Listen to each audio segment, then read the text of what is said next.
One way to ask questions in English is to use question words. Let's talk about some of those.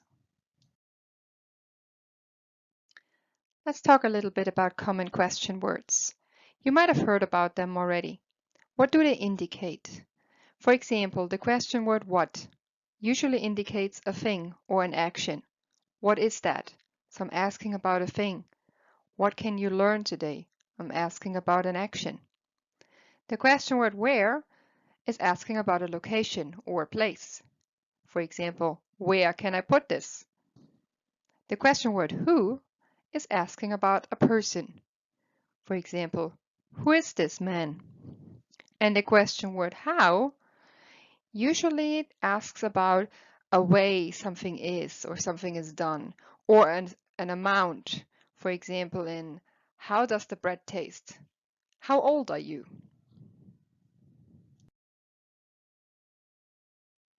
The question word when indicates a time, like when will we meet again? Why indicates a reason. Why is she so nice to you? The question word which is asking about specific information or if you have options. For example, which color do you prefer?